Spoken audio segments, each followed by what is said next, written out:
자, EBS의 언어와 매체 부분을 좀 체크하겠습니다. 이제 높임 표현이 좀 보이네요. 네, 높임 표현 봅니다. 화자가 대상에 대해서 높이거나 낮추는 태도를 나타내는 표현이다라고 되어 있죠. 그래서 여기 주체 높임이 있고 아마 익숙할 거야. 우리 또 평상시에 높임 표현들을 자주 사용하면 이런 거 쉽게 할 수 있어요. 자. 일단 주체 높임 봅니다. 문장의 주어겠죠. 네, 주어가 지시하는 대상에 대해서 높임의 태도를 나타내는 말이다. 주어를 높이는 표현이 바로 주체 높임에 해당이 되고요. 그 다음에 서술어에서는 네, 시로 실현이 됩니다. 네, 의시 또는 시로 실현이 되죠. 그 다음에 특수한 어에서 특수한 어휘를 통해서 실현되기도 하지요. 그런데 이거 말고 또 뭐가 있죠? 여기 앞에서 깨서나 계시다죠. 그래서 깨서 요게 있습니다. 그래서 첫 번째 시, 두 번째 깨서, 세 번째 특수한 어휘, 요런 걸로 높일 수가 있어요. 자, 됐나요? 그러면 여기 이제 주체 높임은 대상의, 여기서부터가 대상의 신체 일부, 소유물, 생각 등과 관련된 서술어의 시를 결합하는 거죠. 간접적으로 실현되기도 하는데 이를 간접 높임이라고 얘기하는 거죠. 여기 간접적으로 실현되는 이것이 간접 높임. 그리고 있다의 주체 높임 표현은 계시다인데 간접 높임에서는 있으시다죠. 그래서 있으시다 좀 기억해 둡시다. 있다의 높임 표현은 그렇죠? 있다의 높임 표현은 계시다인데 있으시다다. 그러면 여기에서 첫 번째 높임 표현인가요? 네, 주체 높임을 좀 정리합시다. 주체 높임법 정리, 추가 정리를 좀 하겠습니다. 첫 번째, 어떻게 되는지 한번 볼까요? 네, 어떻게 되는지 볼까요? 일단 주어가 있고요. 여기에 깨서가 붙습니다. 주어에서 깨서가 붙게 되지요. 주어에 깨서가 붙습니다. 그 다음에 플러스 뭐가 됩니까? 깨서가 있고 또는 주어에 님이 붙을 수도 있어요. 그래서 요거는 종류를 좀 구분해 볼까요? 요 깨서는 주격조사고요. 또는 님도 있을 수 있어요. 누구누구님 또는 선생님 하는 요거죠. 요 님이라고 하는 것은 전미사라고 합니다. 깨서와 님이 붙게 돼요. 주격조사, 깨서, 전미사, 님. 됐나요? 그 다음에 플러스 주어가 있고 올라불라 가서 이제 서술어가 있다고 칩시다. 네, 서술어에 시가 붙게 되죠. 네, 이 시가 붙게 되는데 자, 요 시가 붙는 거에 대해서 요 서술어 파트는 좀 더 추가 체크할 수가 있어야 되겠죠. 그래서 요 서술어에 시를 사용하는데 여기에 뭐가 있다? 직접 높임과 간접 높임이 있다라는 내용입니다. 빨간색이 어디 갔을까? 여기 있군요. 그래서 요 부분이죠. 요 부분에서 요 서술어의 시가 되는 곳에서 직접 높임과 간접 높임이 있어요. 직접 높임, 간접 높임.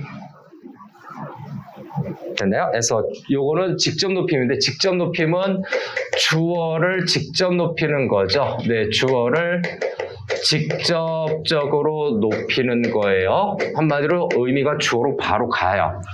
주어를 직접 높인다라는 건 이 주어가 어떨 때 사람이 있다라는 내용이에요. 네, 주어가 사람입니다. 그 다음에 간접 높임이 있을 수가 있죠. 간접 높임은 저 옆에도 쓰는 것처럼 주어를 간접적으로 높이는 건데, 그죠? 그죠? 여기 있는 것처럼 서술 결합하여 신체 일부죠. 그래서 간접 높임은 저기 있는 거 그대로 신체 일부라든가 또는 소유물이라든가 말씀하시는 거, 생각 또는 말 이런 것들을 높이는 겁니다. 사람과 관련이 되는데 이 자체가 사람인 거는 아니에요. 그게 간접 높임이 되는 거죠. 그 다음에 여기에 관련된 것 좀 더 추가로 붙여볼까요? 직접 높임, 간접 높임이 관련되고 상대 높임법도 그렇죠? 네, 상대 높임법은 여기에다 하면 안 되겠다. 여기 이 서술에 시가 붙는 거는 상대 높임법이 원래 근원이 되는 겁니다. 네, 거기에서 왔다라고 보면 돼요. 그래서 이렇게 돼서 주체 높임법을 최대한 간단하게 좀 정리를 했는데 여기 있다죠. 네, 있다 조심해야 되죠. 그래서 여기에 예시를 좀 더 추가로 할 건데 거기에서 여기죠.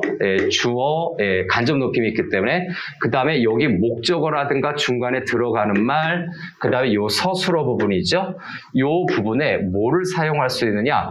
높임을 나타내는 특수 어휘를 사용할 수 있습니다. 높임을 나타내는 특수 어휘, 뭐 연세, 춘추 계열의 명사 계열이 있을 수가 있죠. 연세, 춘추, 뭐 성함 이런 것들이 명사 계열이고 계시다, 여쭈다, 들이다의 용언 계열의 높임을 나타내는 특수 어휘를 사용할 수 있는 겁니다. 요게 주체 높임법 다 정리한 거예요. 여기에다가 참고 좀 들어가겠습니다. 참고. 아무래도 간접 높임 저기 있는 거죠. 간접 높임에 있어서 간접 높임과 관련돼서 있다에 이렇게 하면 안 되겠죠? 있다라고 하는 것에 저기요. 네. 저거 조심해야 돼요. 자, 있다라고 하는 것에 대해서 있다를 주체 높임 하는 거죠. 있다 주체 높임법 이렇게 정리해 볼게요. 있다의 주체 높임법 정리 좀 합시다. 자, 이따의 주체 높임법인데 첫 번째는 직접 높임이 있죠. 직접 높임이면 직접 높임을 사용하면 요거 저기 계시다가 되는 거죠. 직접 높이면 계시다. 그다음에 두 번째 간접 높임이면 있으시다예요. 간접 높임 사람 자체를 높이는 것이 아니면 있으시다 이렇게 되는 거죠.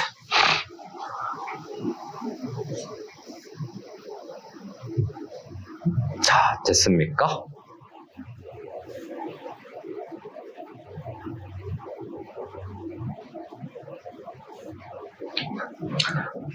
요거에 됐고 하나 더 들어갈까요? 네, 컨퍼런스 하나 들어갑시다.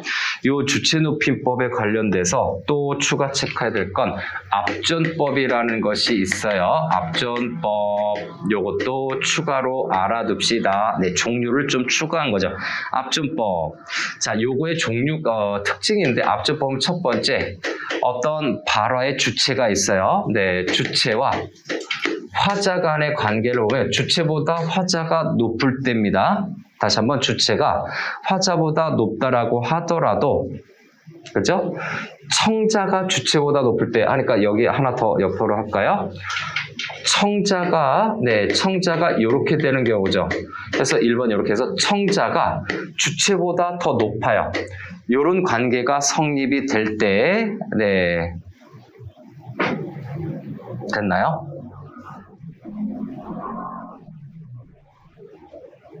자, 그래서 주체가 화자보다 높아요. 바로 요게 대화의 주로 표현이 되는 건데 요게 대화가 표현이 되는 거죠. 요 관계일 때 청자가 주체보다 높을 때는 시를 써서 높이지 않는 어법이에요. 이럴 때는 시를 써서 높이지 않아요. 높이지 않는다라는 얘기죠. 이것이 압존법입니다. 자, 됐나요? 그래서 요거는 예문으로 한번 공부하는 것이 나을 것 같아요. 그래서 2번을 먼저 써놓고 예문으로 들어갈 건데 앞전법이죠. 이것에 사용되는 가족 간에 사용하거나 스승과 제자 간에 사제 간에 사용하거나 또는 직장 내에서 어떻게 됩니까? 직장 등에서 사용을 합니다. 등에서 사용을 하는 경우가 많이 나타나는데 예문으로 바로 들어가 볼까요? 자, 예문으로 들어가서 가족 간 하나만 하겠습니다. 할아버지 청자죠. 할아버지 아버지께서죠. 아버지께서라고 해야 되나요? 아버지가라고 해야 되나요? 그 다음에 아버지가 왔어요라고 해야 되나요? 또는 오셨어요라고 해야 되나요? 따져보는 거죠. 가장 우선적인 것은 일단 왔어요로 해야 됩니다. 높이지 않는 거예요. 앞전법은요. 그러니까 아버지께서로 하지 않고 아버지가로 해줘야 돼요. 왜? 할아버지가 청자이기 때문에 청자가 그죠? 예, 그 주체죠. 아버지가 주체가 되죠. 높기 때문에 아버지라는 주체보다 청자가 높기 때문에 화자보다 아버지는 당연히 높겠죠. 그래서 할아버지, 아버지가 왔어요. 이렇게 얘기해 줘야 돼요. 할아버지, 아버지께서 오셨어요 라고 하면 안 되는 거죠. 할아버지를 낮춰버리는 거니까 그러면 안 된다는 얘기입니다. 주체 높임에서 앞전법 체크해 두면 좋겠습니다. 자, 다음 넘어가서 상대 높임이 먼저 있네요. 객체 높임이 세 번째가 있는데 우리는 순서상 객체 높임을 먼저 할게요. 좀 더 간단히 정리되니까 저 3번에 있는 객체 높임을 먼저 정리하겠습니다. 그래서 객체 높임법 요거를 먼저 하겠습니다. 요것도 이렇게 간단하게 문장 구조만 할 거예요. 그래서 요거는 객체 높임법 그죠? 쭉 또 지웁니다. 요거 쭉 또 지워서 사실 여기가 2번, 3번 돼도 되는 거예요. 2번, 3번 돼도 되는 건데 큰 번호로 매겨두세요. 자, 객체 높임법 들어갑시다. 자, 상대 높임법 말고 요 밑에 객체 높임법 먼저 할게요. 자, 객체 높임법. 화자가 문장의 객체 바로 뭡니까? 객체에 해당되는 건 목적어나 부사어죠. 요거를 높이는 겁니다. 그 다음에 동사에 실현되거나 해서 들이다, 모시다, 여쭙다, 배다, 뵙다, 높임을 나타내는 특수어휘들이겠죠. 부사격조사, 깨를 통해서 실현이 되는데 잠깐 복잡하니까 너무 단순하니까 좀 정리를 해보겠습니다. 간단하게 정리를 해보겠습니다.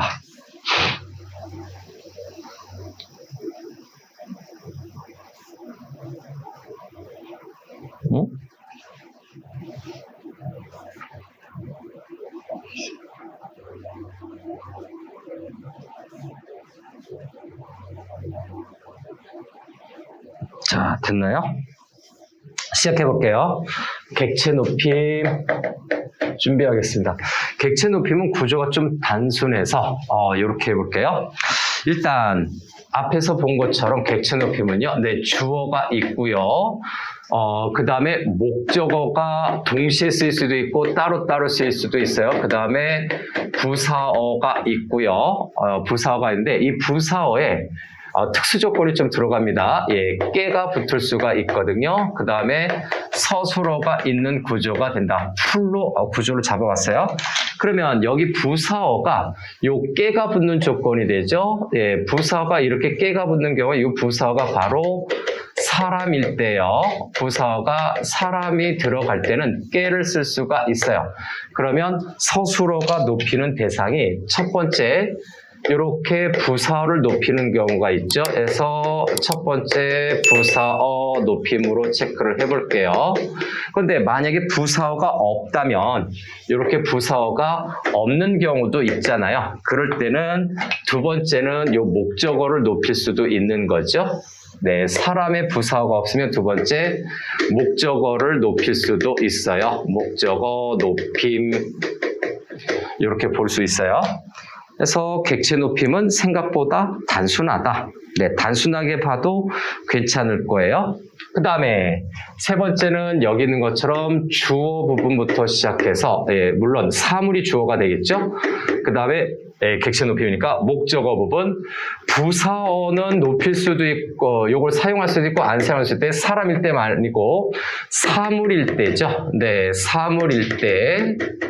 그렇죠? 네, 사물일 때, 사람 아닐 때요. 네, 사물일 때. 그 다음에 요 서술어 부분, 여기 두죠. 여기에 또 뭐가 들어갈 수 있다. 이렇게 내려온 건, 높임을 나타내는 특수 어휘를 사용할 수 있습니다. 그래서 여기는 높임을 나타내는 특수 어휘인데, 일단 주어는, 주어도 높임을 나타내는 특수어휘가 들어갈 만한 그 부분인지 좀 살펴봐야 되는데, 문제는 이 부사어 부분이에요. 부사어가 사람이 아닐 때요. 사물일 때, 그죠? 네, 사물일 때, 가능해요.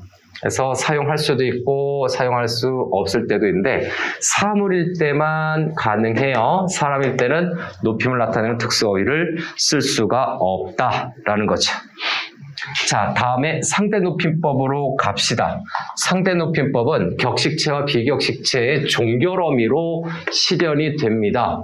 종결어미로 실현이 되는데, 하십시오체, 하오체, 하계체에서 시, 오, 게, 라, 우리 앞에서 평서문 종결어미부터 할 때 굉장히 반복을 많이 했죠. 요해, 시오게라 요해로 이루어져 있어요. 네, 시오게라 요해로 이루어져 있다. 그래서 격식체와 비격식체가 있다라는 거죠. 그래서 상대높임법도 간단하게 좀 정리를 들어가죠. 그래서 상대높임법, 네, 정리라고 할까요? 정리를 하는데, 저기에서처럼, 네, 주로 서술어를 통해서, 실현이 되는데, 요거는 뭐 굳이 외울 필요는 없습니다. 네. 주로, 서술어를 실현이 되는데, 상대높임법은, 최대 풀로 채우면 주어에 깨서가 붙거나, 깨서가 붙는 경우도 있어요. 근데 동시에 나타나진 않을 거예요. 풀로 보면. 그 다음에 목적어가 들어가고요.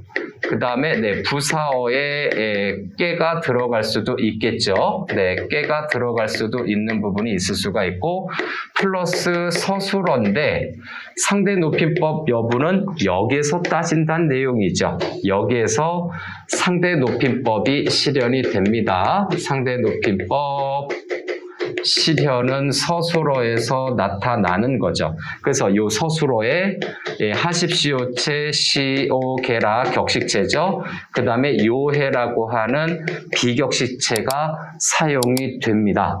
상대높임법은 주어를 높일 수도 있고, 아까 할아버지, 아버지를 놓고 왔을 때 할아버지가 청자면 할아버지, 아버지가 왔어요.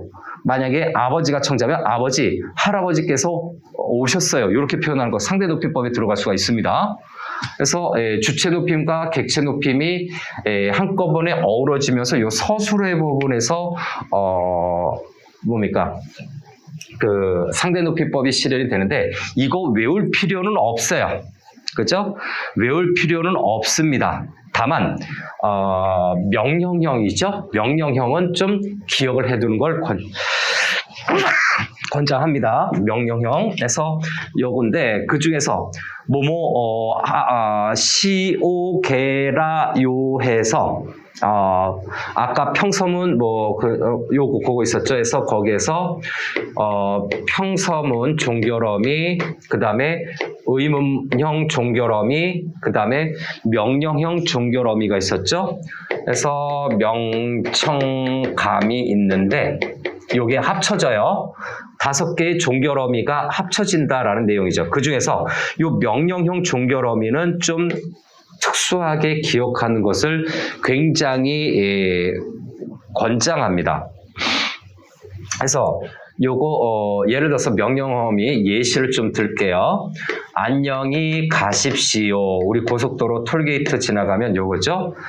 가십시오. 그 다음에 가오 또는 가시오도 돼요. 네, 가시오 또는 가오에서 가십시오. 상대높임법 중에서 뭡니까? 명령형이에요. 그래서 시오게라 하십시오체 하오체요. 시오게라 요 순서로 할게요. 그 다음에 가게 예, 가게 이렇게 할까요? 명령형이죠. 시오게라에서 라는 뭡니까? 가라 또는 가거라. 예시로 하나 좀 기억하면 됩니다. 어디를 가는 거니까. 그 다음에 요해니까 가요 또는 가세요 또는 네 가셔요에서 가요. 그 다음에 가 이렇게 외워두면 되죠. 요 가요는 가세요도 되고요. 예, 가세요도 되고요. 가셔요도 돼요. 가셔요도 포함이 될 수가 있어요. 요자가 붙으니까. 해서 가십시오, 가오, 가게, 가라, 가요, 가 요걸로 외워두는 것. 요것이 상대 높임법의 서술어 예시다라고 차라리 가다로 외워두는 것이 나아요. 다른 거는 쉽게 구분이 돼요. 쉽게 구분이 되는데 명령형이 그래도 기준점으로 좀 외워두는 것이 좋습니다. 다른 것도 뭐 마찬가지지만 이제 이렇게 해서 일단 높임법도 간단하게 마무리할게요. 이건 예문을 통해서 보고서 상황도 좀 참고를 해야 돼요. 자, 일단 높임법 끝.